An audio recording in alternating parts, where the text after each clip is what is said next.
Bienvenue sur Afro Info 243. Après des temps combats, les forces armées de la République démocratique du Congo ont repris le contrôle de Kibumba ainsi que d'autres entités dans la région. Pendant ces temps, l'armée contrôle la route nationale numéro 2 entre Goma et Rutshuru. Après une réunion à la primature, le porte-parole du gouvernement congolais a indiqué que le soupçon se cristallise autour d'un soutien du Rwanda au M23. Suivez Patrick Mouyaya.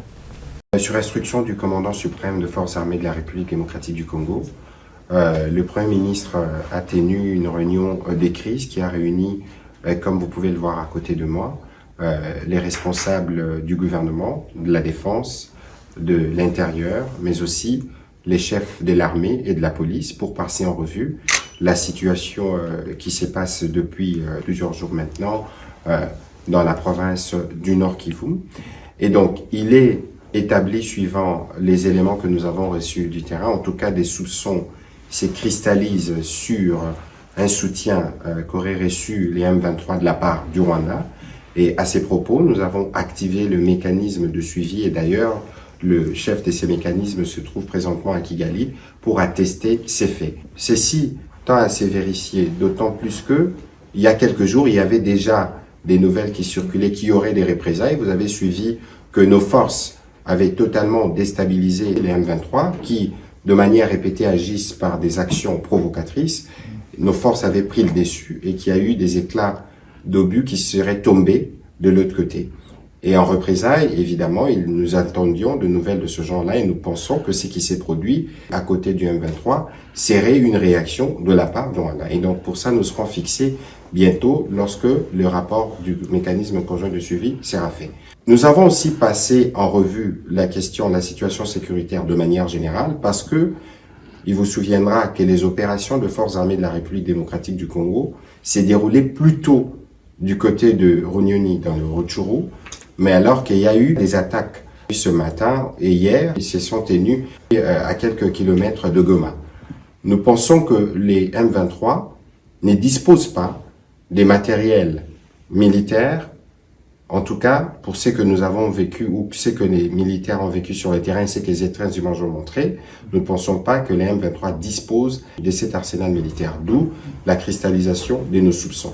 Mais ceci dit, nos forces armées ont été encore une fois de plus mobilisés, que ce soit sur le front de Runyoni ou sur le front des Tchanzu, pour être sûr que chaque centimètre de notre territoire national est protégé. Et d'ailleurs, il vous souviendra qu'il y a quelques mois, 12 mois, nous avons lancé la campagne Mendele Koyate. Je pense que c'est le moment de le relancer parce que nous devons tous, chacun nous lever pour qu'aucune tentative, d'aucune manière, d'aucun groupe ou de camp pays quelconque ne tente de prendre un seul centimètre de notre territoire. Parallèlement à cette question militaire, nous avons analysé la question au plan humanitaire parce que vous savez qu'il y a des populations qui ont été déplacées, des part et d'autres d'ailleurs, que ce soit du côté de Kibumba ou du côté de Rutshuru. Il y a un besoin d'un appui humanitaire. Le gouvernement s'y attelle, les états des lieux s'y font sur le terrain et donc des rapports qui seront faits. Le gouvernement pourra agir dans les prochains jours pour apporter de l'appui à nos compatriotes. Nous tenons à rassurer la population congolaise en général, mais celle du Nord Kivu en particulier, que les gouvernements avec en tête le président de la République suit de près la situation et que toutes les mesures sont prises pour assurer la paix et la sérénité. Donc nous voulons lancer à la même occasion un appel au calme et suivre évidemment les instructions et les nouvelles qui sont données à la fois par les autorités militaires et par nous-mêmes. Et d'ailleurs, ils ont communiqué cet après-midi et cette communication vient renforcer celle-là. Le commandant suprême poursuivra lui-même des réunions tant au plan diplomatique que militaire pour prendre toutes les mesures qui s'imposent pour permettre le retour de la paix. Vous savez que tous les groupes armés, à la suite de l'adhésion de la République démocratique du Congo à la communauté des États de l'Afrique de l'Est, tous les groupes armés se sont soumis au processus politique qui avait été décidé par des chefs d'État.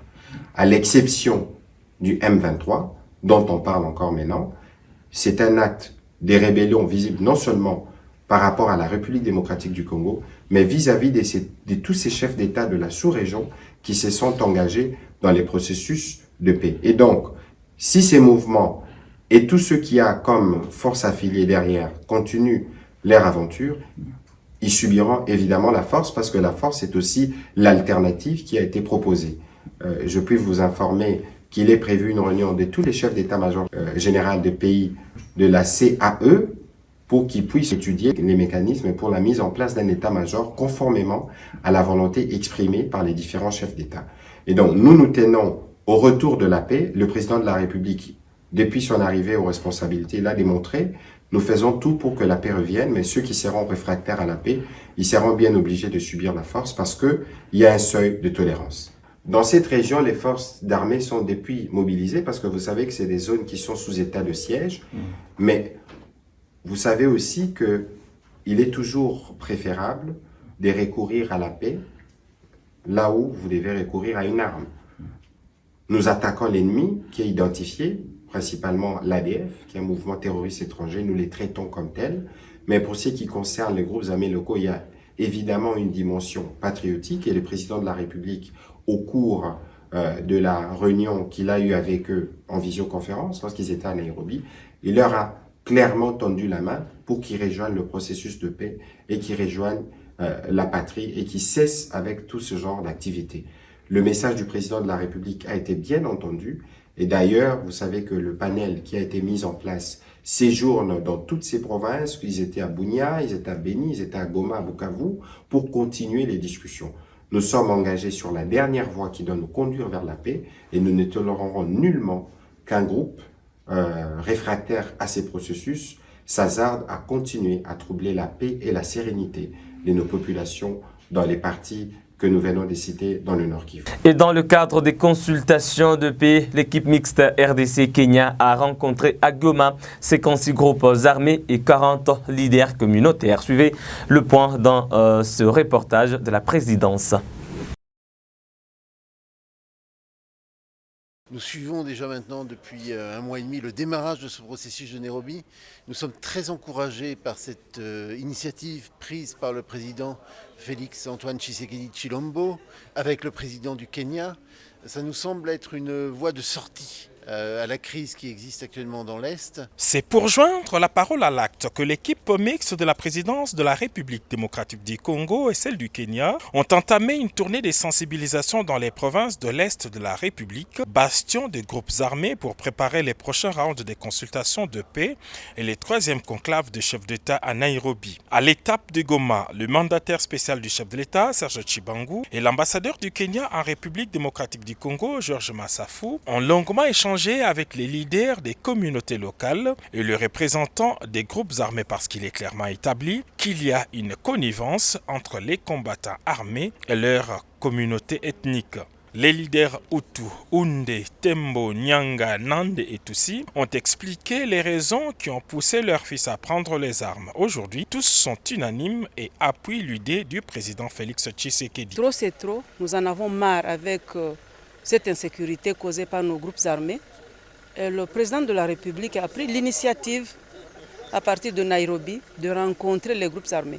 Ce n'est pas que les FARDC ne sont pas en mesure de les traquer, mais l'initiative du chef de l'État, c'est de voir comment tous ces jeunes gens, ils sont issus des communautés.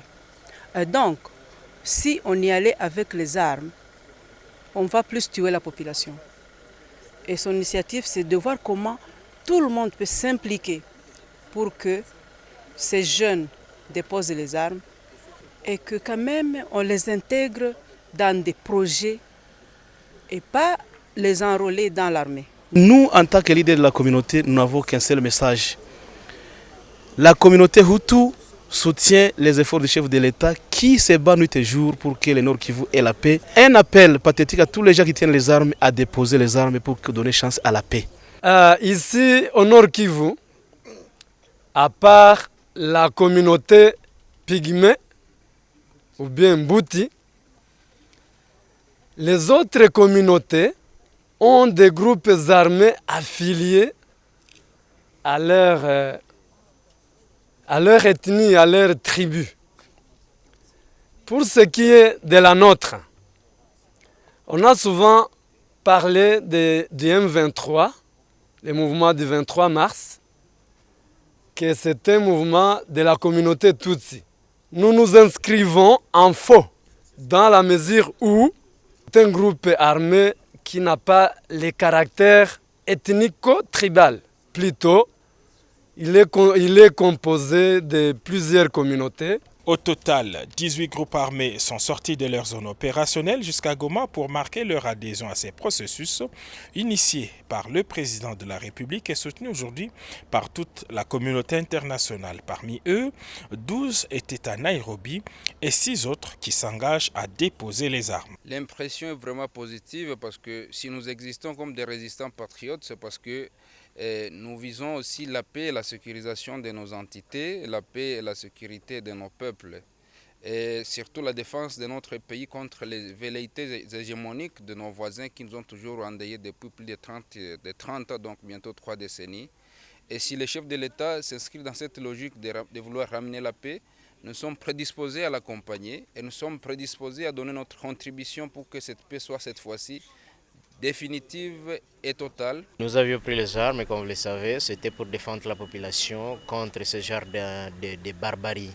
Et aujourd'hui, si le gouvernement demande de déposer les armes, il devrait sérieusement songer à la façon dont il va sécuriser le territoire que nous on va laisser et la population. Moi, le commandant mouvement du groupe de sécurité, après avoir attendu l'appel du chef de l'État, nous, avec mes officiers et les autres, nous sommes contents de cet appel et c'est pourquoi nous nous sommes rendus et capables de sensibiliser les autres qui sont encore de l'autre côté dans la brousse. Par l'invitation de notre président de la République, nous avons félicité ça jusqu'à ce que nous autres, à la rentrée, nous allons informer nos combattants pour qu'ils puissent tous mettre les armes en dessous du terre. Après le Petit Nord, le groupe de travail est attendu dans les jours qui suivent au Nord et Sud Kivu ainsi qu'à l'Ituri pour le même travail. Mesdames et messieurs, c'est par là que nous mettons un terme à cette production sur Afro Info 243. Merci à vous de nous avoir suivis du début à la fin. N'oubliez pas de nous laisser votre point de vue en commentaire, en j'aime et partagez au maximum cette vidéo. Abonnez-vous à Afro Info 243 en cliquant tout simplement sur s'abonner, activer la cloche des notifications pour ne rien rater de l'actualité dans l'Est de la République démocratique du Congo. À très bientôt pour un autre rendez-vous d'actualité.